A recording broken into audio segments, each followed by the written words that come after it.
গতকালকে রাত্রে থেকে একটা নিউজ খুবই ভাইরাল। সকালবেলাও অনেকে মেসেজ করেছেন যে আসলে ভাই আপনার কাছে কোনো ইনফরমেশন আছে কিনা বা ঘটনাটা কতটুকু সত্য যে আজকে বাংলাদেশ আওয়ামী লীগ তাদের বিভিন্ন নেতাকর্মীদেরকে নিয়ে গেরিলা পদ্ধতিতে ঢাকা শহরকে দখল করবে। আর এই চাঞ্চল্যকর তথ্য যখন সাংবাদিক ইলিয়াসের মতন মানুষ তার ইউটিউবে আপলোড করেন, স্বাভাবিকভাবে জনমনে একটা ভয় আতঙ্ক তৈরি হয়। আর এমনিতেও শেখ হাসিনার নামটার মধ্যে কিন্তু একটা ভয় আছে। আপনি দেখবেন যারাই এই নামটা নেয় মোটামুটি চেহারার মধ্যে খুব শক্ত করে সাহস রাখার চেষ্টা করে কিন্তু ভয় পায়। আপনি হাসনাতরে দেখবেন, সার্জিসরে দেখবেন, অথবা প্রফেসর মোহাম্মদ ইউনুসও দেখবেন, মানে যারাই আছে, আসিফ নজরুল স্যারও দেখবেন ভয় পায়। নামটার মধ্যে একটা থাকে না, যেমন আজরাইল নামটাই ভয়ানক। তো শেখ হাসিনা আর আওয়ামী লীগ নামটা কিছুটা কিন্তু এরকম ভয়ের একটা নাম হিসাবে এটা এস্টাবলিশড হয়েছে। সো যখনই সাংবাদিক ইলিয়াসের তথ্য দিচ্ছেন, তো স্বাভাবিকভাবে মানুষের মধ্যে ভয় কাজ করছে। এখন আসলে বিষয়টা কী বা এটা কতটুকু কী, তো এখন ইলিয়াস ভাইয়ের হাত তো অনেক লম্বা, আমাদের হাত এত লম্বা না।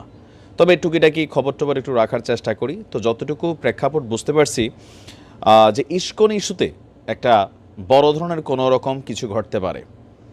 তো সেই বড় ধরনের কোনো রকম কী ঘটতে পারে, যেহেতু ইস্কন ইস্যুটাতে আপনি দেখবেন যে ভারত যেভাবে স্ট্যান্ড নিয়েছে, পশ্চিমাদের কাছে ইস্কনের যেই মেইন শাখা সেইখান থেকে যেভাবে স্ট্যান্ড নিয়েছে, পাশাপাশি চিন্ময় দাসের মুক্তির ইস্যুতে তার যারা অনুসারী আছেন বিভিন্নভাবে তারা সংগঠিত হবার চেষ্টা করছে। আমরা সনাতনীদের কথা বলছি না, বাট এদের মধ্যে সনাতনীও কানেক্টেড। আজকের দিনে আপনি সারা বাংলাদেশের হিন্দুদের মধ্যে 5% হিন্দু পাবেন যারা সনাতনী এবং ইস্কনকে আলাদাভাবে, আজকে 95% মানুষ, আমি আমার পার্সোনাল আইডিকে ফলো করে বলি যে সেখানে তারা সবাই একটা জোট হিসাবে কাজ করতেছে। সো এই জায়গা থেকে হয়তো সাংবাদিক ইলিয়াস বা আরও অনেকেই ভাবছেন।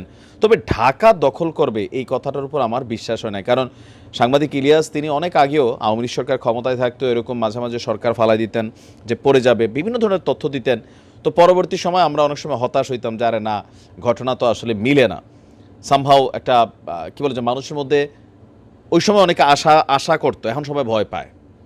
যখন আওয়ামী লীগ ক্ষমতায় ছিল সাংবাদিক ইলিয়াস তিনি অনেক সময় নিউজ করতেন, তো এগুলো দেখে অনেকে ভয় পাইতো, মানে আবার আশাও করতো। বাট রাইট নাও তিনি যেই বক্তব্যটা দিয়েছেন, আমার কাছে মনে হয় না যে এই মুহূর্তে এই ধরনের সাহস হবে।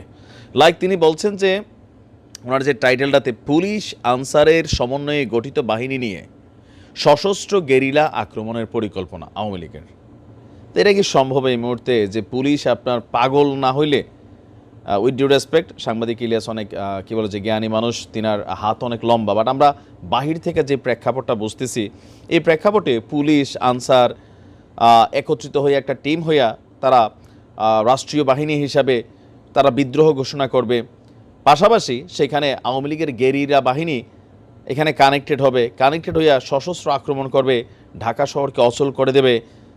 এইগুলা আমার কাছে কেমন জানি মনে হচ্ছে একটু অতিরঞ্জিত।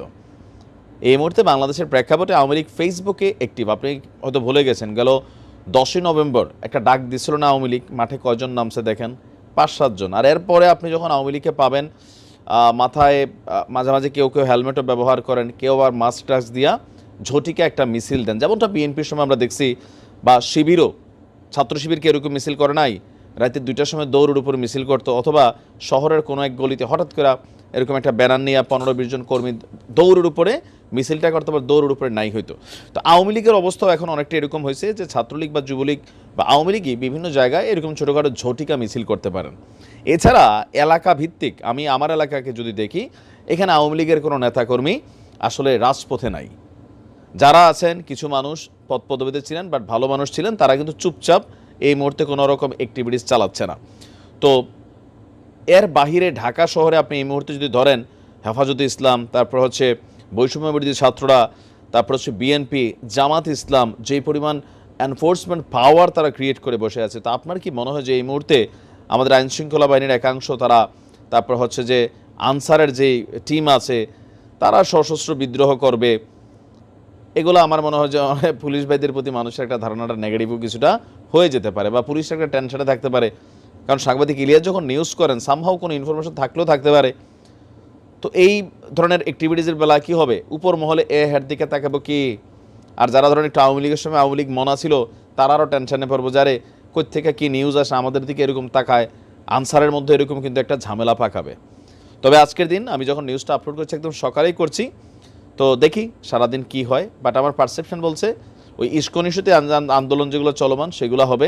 এর বাহিরে আজকে ঢাকা দখল হয়ে যাবে, সশস্ত্র গেরিলা আক্রমণ করবে আওয়ামী লীগের এই মুহূর্তে রাইট নাও। আপনার হইতে পারে যে চোরাগুপ্তা হামলা এগুলা করতেই পারে, এটা খুবই স্বাভাবিক, বাংলাদেশের রাজনীতিতে এগুলা ঘটমান চলমান, কিন্তু এর বাহিরে এত বড় সাহস এই মুহূর্তে আওয়ামী লীগের নেতাকর্মীদের হবে আমি এটা বিশ্বাস করি না। আর এখন সাংবাদিক ইলিয়াস তাহলে কই থেকে বললেন, ভাই ওনার হাত অনেক লম্বা, থাকতে পারে কোনো ইনফরমেশন, গোয়েন্দা তথ্য। তো যদি থাকে সাংবাদিক ইলিয়াস পর্যন্ত আসলে স্বাভাবিক সরকারের বিভিন্ন সেক্টরে যারা বসে আছেন আর যেই প্রশাসনের রদবদল হয়েছে এরপরে এখানে পুলিশকে ব্যবহার করা, আনসারকে ব্যবহার করা বা আরও যেই বিষয়গুলো আমার কাছে মনে হয় না এগুলা বাস্তবিকলি আসলে ঘটবে।